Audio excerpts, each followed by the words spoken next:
چیز کی بہار ہے۔ موسم کے اعتبار سے آپ دیکھیں تو اس میں بھی بہار ہے، تو اسی طرح سے قرآن اگر ہے تو بہار ہے، اگر قرآن نہیں ہے تو گویا ماہ رمضان کی بھی بہار نہیں۔ اس لیے یعنی یہ ماہ جو ہے ماہ رحمت بھی ہے، ماہ مغفرت بھی ہے، تو اس ماہ کو رحمتوں والا مہینہ قرار دیا، برکتوں والا مہینہ قرار دیا، اور اس ماہ رمضان کی جو عظمت و شان ہے، اس میں اہل ایمان کو ہم سب کی یہ ذمہ داری بنتی ہے قرآن سے تمسک اور انس ہمارا زیادہ ہونا چاہیے۔ ویسے تو تمسک ہمارا بالقرآن پوری زندگی میں ہونا چاہیے، اس لیے کہ سید الرسل کی وہ مشہور وصیت اور وہ فرمان انی تارک فیکم الثقلین کتاب اللہ وعترتی اہل بیتی، کہ میں تمہارے درمیان دو چیزیں چھوڑے جا رہا ہوں، ایک اپنی عترت اہل بیت اور دوسری کتاب خدا۔ تو سید الرسل نے اپنے بعد سلسلہ ہدایت کے لیے، امت کی ہدایت کے لیے جن چیزوں کی ضرورت محسوس کی، ایک کا نام قرآن ہے اور دوسری کا نام اہل بیت ہے۔ تو اگر کوئی یہ کہے کہ ہم بعد از نبی خدا صلی اللہ علیہ وآلہ وسلم ہم قرآن سے ہدایت حاصل کر لیں گے تو یہ ممکن نہیں ہے، اور اگر کوئی یہ کہے کہ ہم صرف وارثان قرآن سے ہدایت حاصل کر لیں گے، یہ بھی ممکن نہیں ہے، اس لیے کہ قرآن اور اہل بیت ایک دوسرے کو لازم و ملزوم ہیں، ایک دوسرے کے ساتھ ایسے لازم ہیں جیسے سورج کی روشنی سورج کے وجود کو لازم ہے، سورج کی روشنی سورج کے وجود سے جدا نہیں ہے، لازم بھی ہے، جدا بھی نہیں ہے۔ قرآن اور اہل بیت بھی ایک دوسرے سے اس قدر لازم ہے، اگر کوئی قرآن کو چھوڑے تو اہل بیت نہیں ملتے، اور اگر کوئی اہل بیت کو چھوڑے تو قرآن نہیں ملتا۔ یا کوئی اطلاق کہہ دے حسبنا کتاب اللہ، میرے لیے کتاب خدا کافی ہے، نعرہ تو لگا دیا ہم نے اپنی نجات کے لیے، قرآن کو اپنی نجات کی ضمانت قرار دے دیا کہ ہمارے لیے کافی ہے، کہ جب قرآن میں اللہ نے ان پاک کرداروں کی جو نشاندہی کرنی ہے، جو اللہ نے نشاندہی کی ہے، جب انسان دیکھے ادھر سے کہے میرے لیے کتاب خدا کافی، اور قرآن میں دیکھے کہ جن میں اللہ نے جن آیات کا مصداق علی حیدر کرار کو ٹھہرایا، شب ہجرت، بستر نبی پہ سو جانا، اسی طرح سے آیا ولایہ کا مصداق بن جانا، تو قرآن کی جو علماء نے کتابیں تالیف کی ہیں، ملا ہاشم بہرانی نے کتاب مرتب کی ہے کہ 1000 آیات قرآن علی ابن ابی طالب کی شان میں نازل ہو، ملا ہاشم بہرانی۔ اس کے علاوہ اور علماء نے کہ 500 آیات قرآنی علی ابن ابی طالب کی شان میں نازل ہوئی ہے۔ تو جہاں علی کی عظمت و شان کو اللہ نے قرآن کا حصہ قرار دیا، اگر کوئی کہے میرے لیے قرآن کافی ہے، قرآن بھی تو اہل بیت کے بغیر تجھے نہیں ملتا۔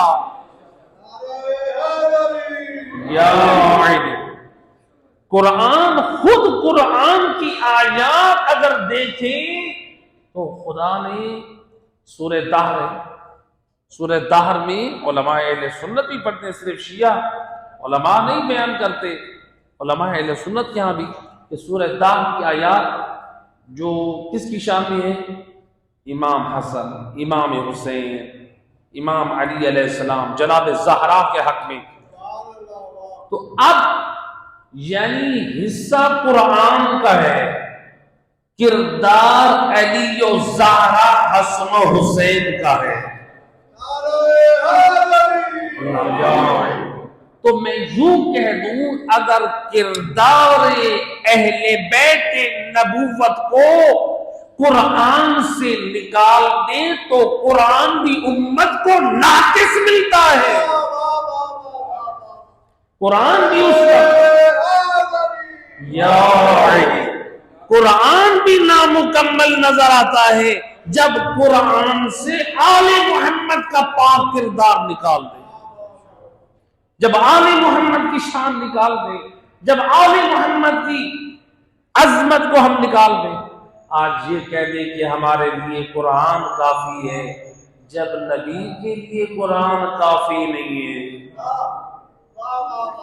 نجران کے نصارہ کتنے دن آتے رہے، مختلف علماء نے روایات نقل کی ہیں، کم سے کم زیادہ سے زیادہ کہا کہ 40 دن تک نجران، بنی نجران، نصارہ اور نبی کے درمیان مباحثہ ہوتا رہا.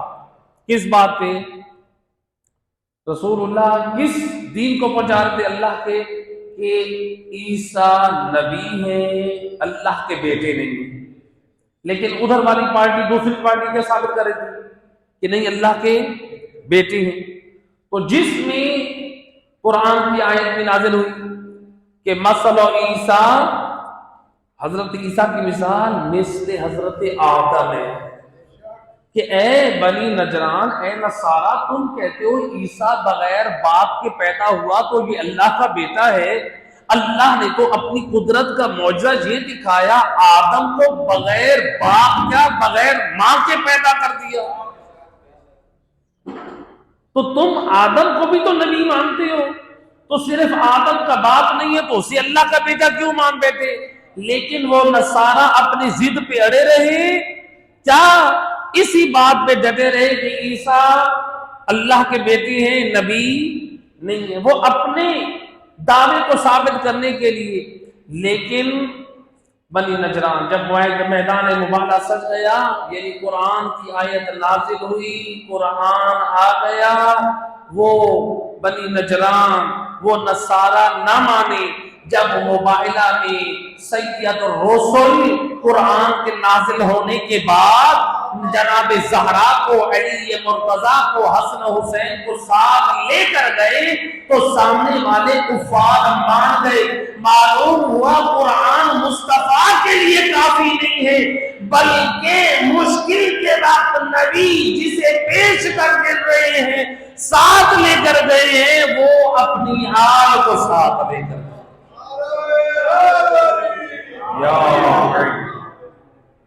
جب قرآن کافی نہیں ہے، بتا دیا میرا گزارا آل کے بغیر نہیں ہے. دنیا والوں خبردار، صرف قرآن میں اپنی نجات کو تلاش نہ کرنا.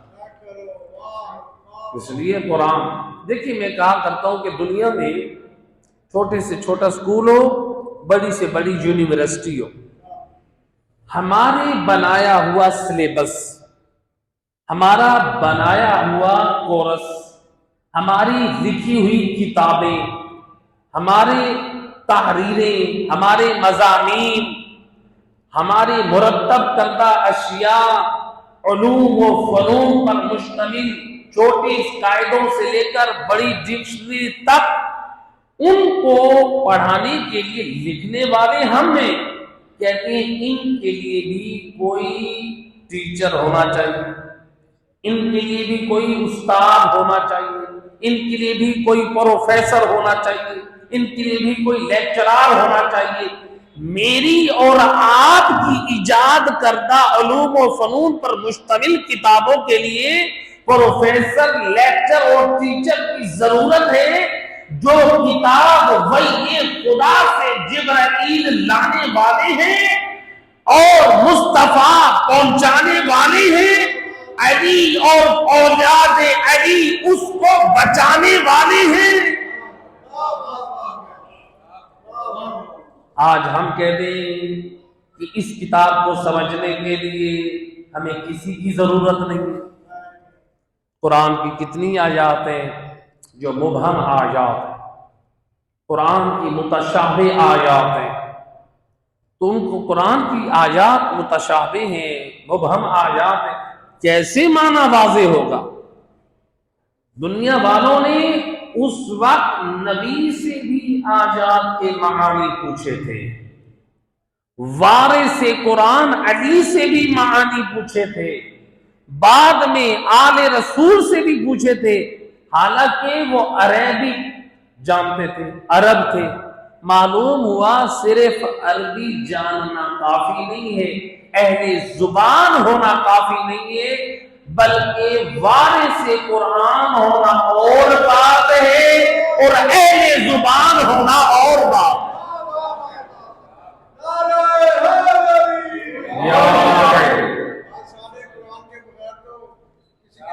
لہذا قرآن چھوٹی سی کتاب، ایک ٹیچر پروفیسر کے بغیر سمجھ نہیں آتی۔ اللہ کا عظیم کلام قرآن وحی خدا کا مجموعہ، لانے والے جبرائیل، پہنچانے والے مصطفیٰ، بچانے والے علی اور اس کی پاک اولاد، یہ ہمیں بغیر سمجھانے والوں کو کیسے سمجھ آ سکتا ہے؟ تو لہذا اس لیے جیسے قرآن معصوم ہے، ویسے پہنچانے والے بھی معصوم ہیں۔ جیسے قرآن طیب و طاہر ہے، ویسے یہ ہستیاں بھی طیب و طاہر ہیں۔ صلوات پڑھ دیں محمد وعلی اللہم صلی علی محمد وعلی۔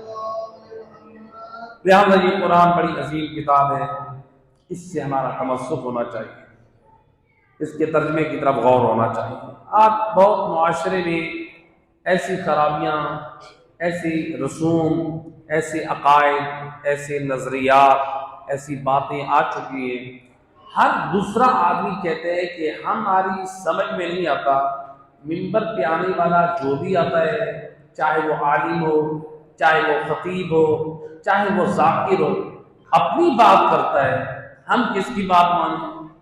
سوال ہے کہ نہیں؟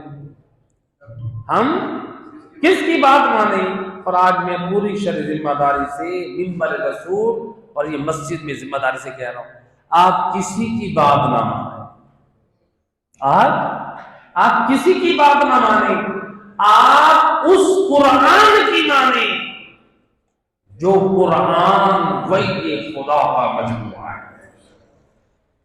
قرآن کو ایک مرتبہ اپنی زندگی میں شامل کریں اور اس کے ترجمے کو اپنی زندگی میں شامل کریں کہ خدا آپ سے کیا چاہتا ہے۔ خدا نے اس میں عقیدہ توحید سے لے کر قیامت تک کی ہر مشکل کا حل اللہ نے قرآن میں بیان کر دیا۔ قرآن کا ترجمہ تو پڑھیں، خدا آپ سے چاہتا کیا ہے۔ یہ قرآن نہ اہل سنت نے لکھا، یہ قرآن نہ شیعوں نے لکھا، یہ قرآن وحی خدا کا مجموعہ ہے۔ اس قرآن کو پڑھیں، اپنی مشکلوں کا حل تلاش کریں۔ ہو سکتا ہے کہ آنے والا ہر ایک اپنا نظریہ، اپنی فکر، اپنی رائے وہ دے کر جائے۔ آج لوگ کہہ دیتے ہیں میرا نظریہ، میرا عقیدہ، میری عقیدت، میری محبت۔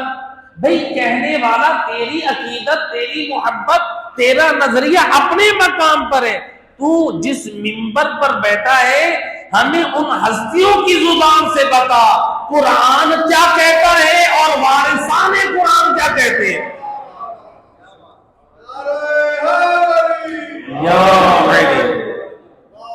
منبر پہ آنے والے کی ذمہ داری ہے اپنی عقیدت اور محبتوں کو اپنے گھر میں رکھیں، منبر سے آپ یہ بیان کریں قرآن کا نظریہ وارثان قرآن کی تعلیم۔ صلوات پڑھیں محمد۔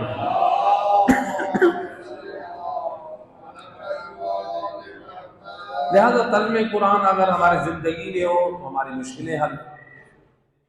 تو لہذا آج دیکھیں روایات تو آپ خوب سنتے ہیں منبر سے کہ امیر المومنین آغوش رسالت میں آئے تو آپ نے کیا پڑھا؟ قرآن۔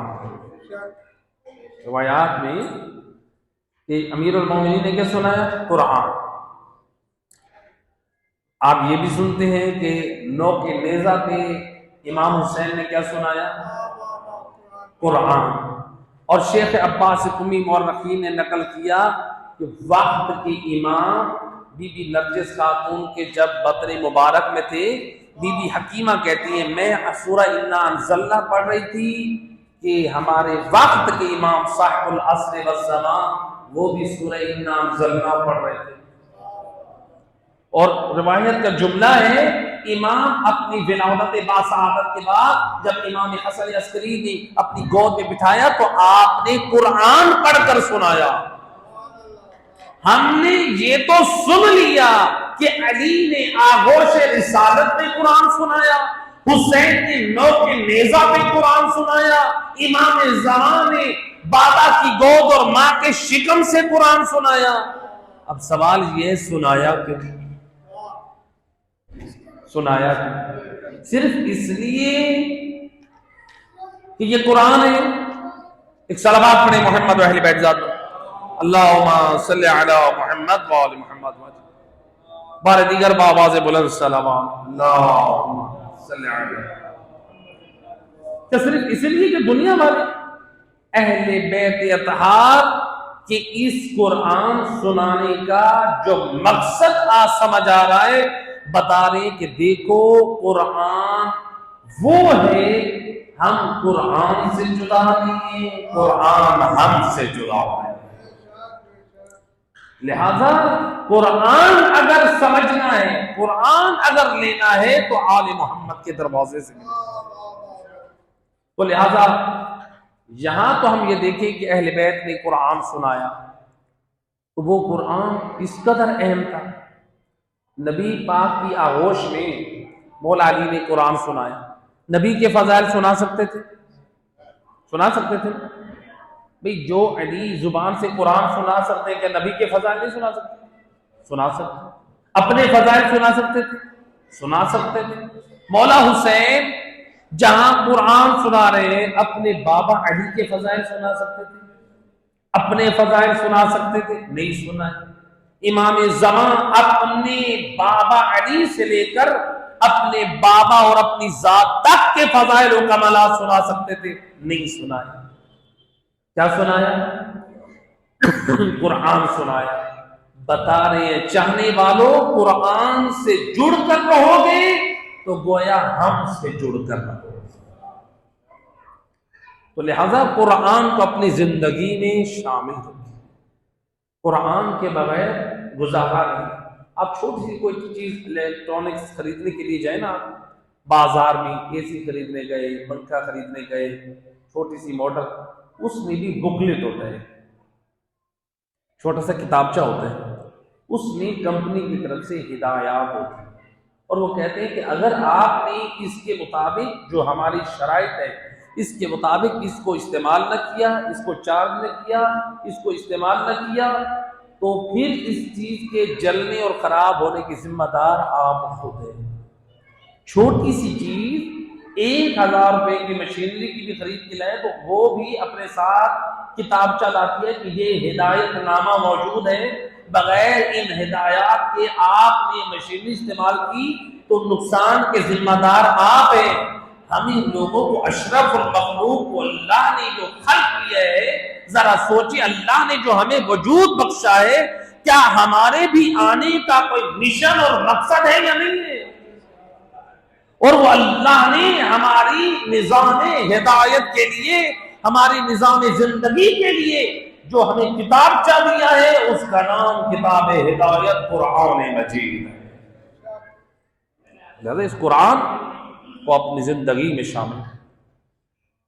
قرآن نہیں ہے ہماری زندگی میں بہار نہیں، قرآن نہیں ہے تو ہماری زندگی میں خیر اور برکت نہیں، تو لہذا قرآن خطبہ ہے سید الرسل کا حضرت محمد مصطفیٰ صلی اللہ علیہ وآلہ وسلم کہ آپ صلی اللہ علیہ وآلہ وسلم نے لوگوں سے فرمایا ایھا الناس انہ قد اقبل الیکم شہر اللہ، اے لوگوں اب اللہ کا مہینہ تمہاری طرف آ رہا ہے، اللہ کا مہینہ آج الحمدللہ ماہ رمضان کی شکل میں سید الرسل اپنی امت کو خبردار کر رہے ہیں، تمہاری طرف اللہ کا مہینہ آ رہا ہے جس میں ہم کیا بنیں گے؟ اللہ کے مہمان بنیں گے۔ میزبان کون ہے؟ خود خدا ہے، اللہ ہے۔ اب ذرا اس خطبے کے ان الفاظ کو سمجھنے کی ضرورت ہے۔ ماہ رمضان ہماری طرف آ رہا ہے، جب ہماری طرف آ گئے اور ہم ہیں مہمان خدا کے، دیکھیں ذرا اس مفہوم کو سمجھیں۔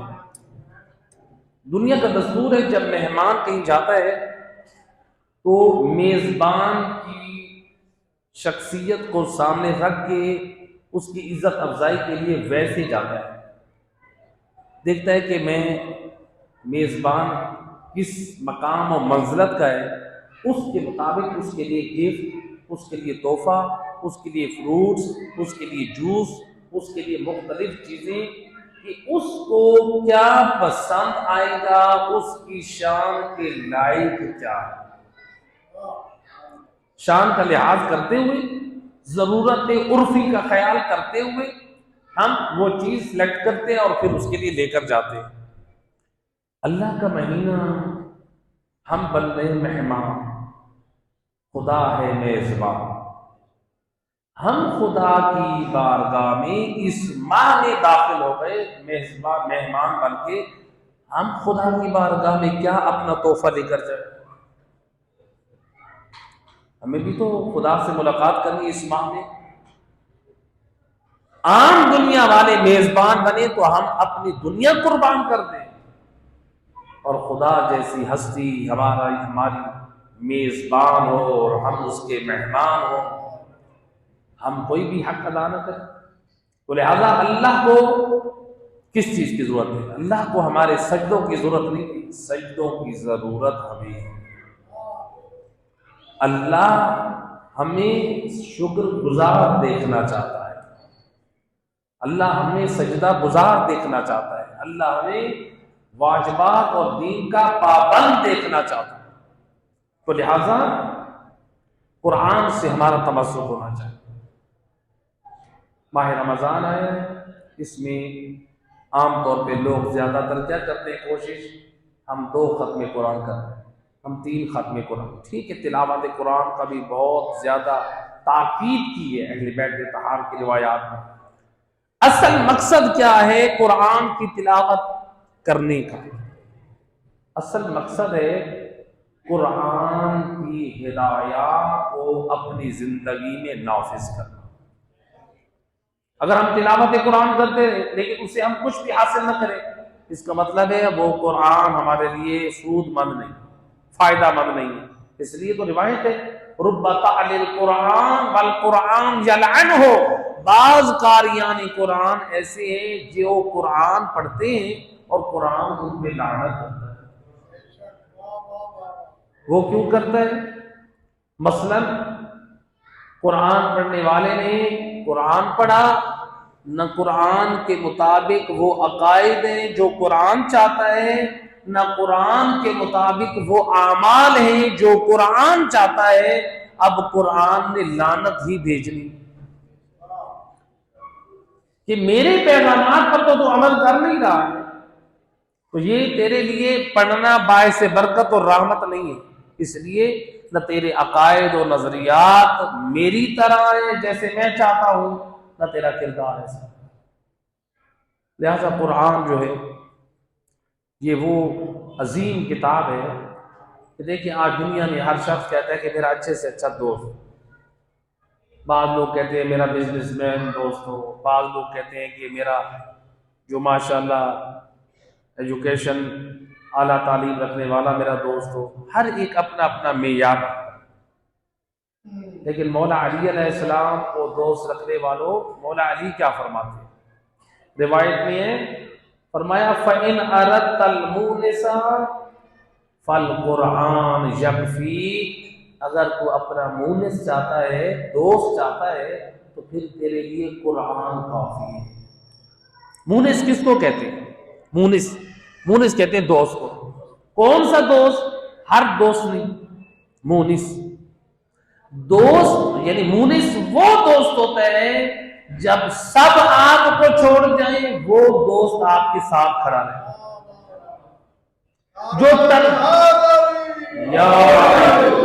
جو تنہائی میں بھی آپ کو نہ چھوڑے، علی فرماتے ہیں اسی کا نام قرآن ہے.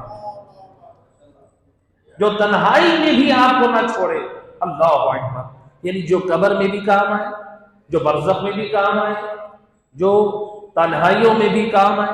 اس لیے روایت ہے امام زین العابدین علیہ السلام، اللہم صلی علی، آپ فرماتے ہیں کہ اگر دنیا ختم ہو جائے اور صرف میں اور قرآن باقی رہ جائے تو میں اس دنیا میں وحشت محسوس نہیں کروں گا. اللہ اکبر، اس قدر ان سے امام کا قرآن سے، یعنی آپ کہتے ہیں میں وحشت. آج دیکھ لیں اگر یہ پوری مسجد اور امام بارگاہ کو ہر طرف سے بند کر دیا جائے اور آپ اکیلے ہوں، لائٹ آن کر کے بیٹھے ہوں، حالانکہ آپ کو پتہ ہے کہ ماشاءاللہ گلگشت ایریا اتنا بڑا ہے، ہر طرف لوگ گھروں میں، لیکن پھر بھی انسان کو ایک ڈر، میں اکیلا بیٹھا ہوں. انسان وحشت، حالانکہ مسجد میں بیٹھے ہیں، خدا کے گھر میں بیٹھے ہیں، پھر بھی وہ انسان دوڑتا ہے کہ میں تنہائی میں کیوں بیٹھا ہوں. میں انسان وحشت محسوس کرتا ہے، میں لوگوں میں جا کے بیٹھوں، میں گھر جا کے بیٹھوں. لہذا امام علیہ الصلوۃ والسلام نے دیکھیں اپنے انس کس سے باقی رکھا؟ قرآن سے. اہل بیت اب ہم اپنا انس قرآن سے بتا رہے ہیں، لیکن 1400 سال بعد آج کا جوان کہہ رہے ہیں ہمیں قرآن کی ضرورت نہیں ہے. ہماری خلوتوں میں ہمارے پاس موبائل ہو اور نیٹ پیکج ہو اور رات کو 2 بجے تک اپنا وقت برباد کر دیں، صبح کی نماز قضا ہو جائے، ہمارے لیے یہی کام. اور ہمارا انس کا، میں یہ نہیں کہتا ہم موبائل استعمال نہ کریں، وقت کی ضرورت ہے استعمال کریں، آپ اس کا صحیح استعمال کریں. اللہ نے اعضاء و جوارے بھی ہمیں دیے ہیں، آنکھ دی ہے، زبان دی ہے، کتنے اعضاء ہیں. ہم چاہیں ان اعضاء و جوارے کا غلط استعمال کر کے خدا کے نافرمان بن جائیں، انہی اعضاء و جوارے کا صحیح استعمال کر کے ہم ثواب حاصل کر سکتے. موبائل بھی ایسے، آپ اس موبائل کے کو ذریعہ ہدایت بھی بنا سکتے ہیں، اسی موبائل کے ذریعے سے اپنی آخرت کو بھی برباد کر سکتے ہیں. لہذا ہمارے پاس وقت نہیں، ہمارے جوانوں کے پاس، ہمارے لوگوں کے پاس موبائل میں 1 گھنٹہ 2 گھنٹہ گیموں میں مست بیٹھے، موویز دیکھ رہے، ٹک ٹاک دیکھ رہے، لیکن قرآن کی تلاوت اس کے لیے وقت ہے. کہیں ایسا نہ ہو ہماری زندگی گزر رہے قرآن سے دوری کے نتیجے میں، مقدر میں ہمارے گمراہی ٹھہرے. قرآن اگر ہماری زندگی میں نہیں رہا تو پھر ہم گمراہ ٹھہرے. قرآن کو اپنے لیے لازم کرا. دیکھیں ایک علماء نے واقعہ نقل کیا ہے کہ کسی علاقے میں ماہ رمضان میں ایک عالم دین آئے تبلیغ دین کی، جیسے نجف اشرف سے قم المقدس سے علماء آتے، کسی علاقے میں گئے، پورا مہینہ ان کو درس تعلیمات آل محمد دیتے رہے. لوگوں نے باری باری ان کی افطاری کی. ایک مومن نے ان کی افطاری کی، پھر انہوں نے عید والے دن رخصت ہونا تھا. جس گھر میں آخری دن ان کی افطاری تھی، صاحب خانہ میں سے ایک مومنہ اپنے شوہر کو کہتی ہے میں نے جو ہے بیٹھک میں کچھ پیسے رکھے تھے، وہاں پر وہ پیسے نہیں تھے، آپ نے اٹھائے؟ کہا نہیں میں نے تو نہیں اٹھائے. کہا کہ میں نے دوسرے کمرے میں دیکھا وہاں میں بھی پیسے نہیں، اور آج ہمارے گھر میں کوئی آیا بھی نہیں ہے، پیسے میں نے صبح کو رکھے. اب بدگمانی شروع ہوئی دونوں کہ وہاں پر تو اس کمرے میں تو آج صرف مولانا صاحب ہمارے مہمان تھے، لگتا ہے مولانا صاحب پیسے لے گئے. یہ مولانا صاحب لوگوں کو دین کا درس دیتے تھے، حلال و حرام کی بات کرتے تھے، مولانا صاحب جاتے جاتے ہاتھ دکھا گئے. یہ کیسے مولانا صاحب؟ امید نہیں تھی. اب یہ بات کسی کو بتاتے ہیں خود ذلیل ہوتی، لہذا بات کو دبا دی. ہم یہ بات کسی کو بتائیں گے تو لوگ مانیں گے نہیں. کیا کیا؟ اگلے سال انتظار، مولانا صاحب نے دوبارہ آ گئے قبلہ صاحب، وہی سلسلہ ہدایت کا، تعلیمات کا، قرآن کے درس، محمد وال محمد کے دروس اخلاق سارے چلتے رہے۔ انہوں نے پھر وہی عادتاً دعوت رکھی، کہا کہ اس مرتبہ مولانا سے پوچھے قبلہ آپ کو کوئی مجبوری تھی، آپ ہم سے مانگ لیتے، یہ کام آپ کا مناسب نہیں تھا، آپ کی شان کے لائق نہیں ہے، سر پہ امامہ رسول اور کام آپ کے چوروں والے، یہ آپ کی شان کے لائق نہیں۔ اب مولانا صاحب حسب معمول ان کے ہاں وہ افطاری پہ پہنچے، دوسرا سال بھی آ گیا۔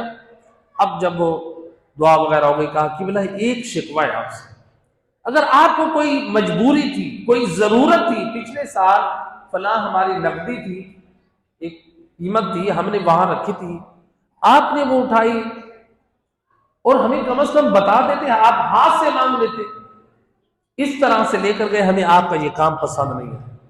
ایک مرتبہ مولانا صاحب پھوٹ پھوٹ کے رونے لگے۔ کہا کہ قبلہ رو کیوں رہے ہیں؟ کہا کہ میں اس لیے نہیں رو رہا، آپ لوگ مجھے چور بنا رہے، مجھے آپ لوگوں پہ رونا آ رہا۔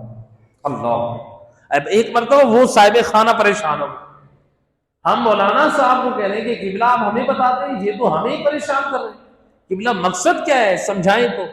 کہا کہ ایک منٹ ہے۔ مولانا صاحب اٹھے، ان کے گھر میں جو ایک الماری تھی اس کے اوپر ایک بلند مقام پہ قرآن پڑھا تھا، قرآن کو اٹھا کر کہا یہ کھول کر دیکھیں۔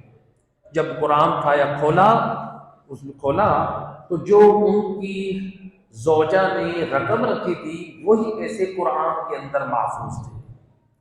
کہا مجھے رونا اس لیے آ رہا ہے، جب میں آپ کے کمرے میں آیا تو مجھے گری ہوئی رقم ملی، میں نے اٹھا کے قرآن میں رکھی، اہل خانہ قرآن کی تلاوت کریں گے تو اپنے پیسوں کو محفوظ پائیں گے، اس لیے کسی اور جگہ نہ رکھی، مجھے رونا اس بات پہ آ رہا ہے۔ پورا سال گزر گیا، آپ کو قرآن کھولنے کی توفیق نہ ہوئی۔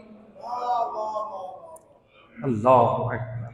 جو مولانا صاحب کے اوپر ان کو پورا سال غصہ آتا رہا، آج واقعاً ضمیر مولانا نے بیدار کر دیا، ہم اس قدر بے حس اور غافل مسلمان ہیں، ہم قرآن کا تو احترام کرتے ہیں لیکن قرآن ہمارے زندگی میں نہیں۔ لہذا قرآن کا احترام جنہوں نے کیا ہے وہ کامیاب ہیں، اور قرآن کا احترام نہ کرنے والے لشکر وہ شام تھا کہ پہلے انہوں نے ایک جنگ میں نوک نیزہ پہ قرآن کو بلند کیا، پھر کربلا میں ناطق قرآن کا سر بلند کیا۔ اجرکم علی اللہ۔ اس قرآن کی حفاظت میں آل محمد نے کتنا کچھ قربان کیا۔ عزادارو حبیب، آپ روزے کی حالت میں ہیں اور شدت پیاس سے ہر ایک اس انتظار میں ہے کہ ابھی ٹھنڈا پانی یا شربت یا دودھ کی سبیل سے ہمیں روزہ افطار کرایا جائے۔ ہے میں قربان جاؤں، اے شہزادہ علی اصغر، اے کربلا کا ننھا مجاہد، ہائے بی بی رباب کے پاس تو ایک گھونٹ پانی تک نہیں ہے، ہائے مادر اصغر کا تو دودھ بھی خشک ہو چکا ہے۔ اجرکم علی اللہ۔ عزادارو، مقتل کی روایت کہتی ہے جب زہرا کا لال حسین آئے نا در خیمہ پہ، کہا بہن مجھے اصغر دیجئے، میں اسے بھی فدا کر لو۔ ہائی اصغر کی آواز رونے کی حسین سے برداشت نہ ہوئی۔ روایت کہتی ہے حسین مظلوم اے حضرت علی اصغر کو لے کر اشقیاء کے سامنے آئے۔ روایت کا جملہ یا قوم ان لم ترحمونی فرحموا علی هذا الطفل الرضیع، اے قوم اگر تمہیں مجھ حسین پر رحم نہیں آتا، اے میرے اس اس شیرخوار، آئے میرے اس شہزادے پہ رحم کرو۔ سنو گے عزادارو، علماء نے روایت نقل کی ہے وَأَرَادَ الْحُسَيْنَ أَن يُقَبِّلَ وَلَدَهُ، ایک روایت کا جملہ، حسین چاہتے ہیں اپنے لال کا بوسہ دے، لیکن ادھر سے حرملا کا 3 شعبہ تیر، ذُبِحَ مِنَ الْوَرِيدِ إِلَى الْوَرِيدِ وَذُبِحَ مِنَ الْعُضُوِ إِلَى الْعُضُوِ اجرکم علی اللہ۔ ہائے روزے دارو، آپ نے روزہ افطار کرنا ہے، ہائے پانی اور شربت سے، ہائے اصغر کا روزہ کربلا میں، ہائے 3 شعبہ تیر، اجرکم علی اللہ۔ روایت کہتی ہے حسین مظلوم جب اصغر کو لائے نا خیمے میں، بی بی سکینہ کہتی ہے بابا اسقیت اخی، بابا میرے بھیا کو پانی پہ لا لائے۔ اے زہرا جلال حسین، کیا جواب دیا؟ انہو مذبوح بسہم عادا، اور میری بچی اور تیرے بھیا کو پانی تو نہ مل سکا، اے دشمنوں نے ذبح کر دیا۔ الا لعنت اللہ علی القوم الظالمین۔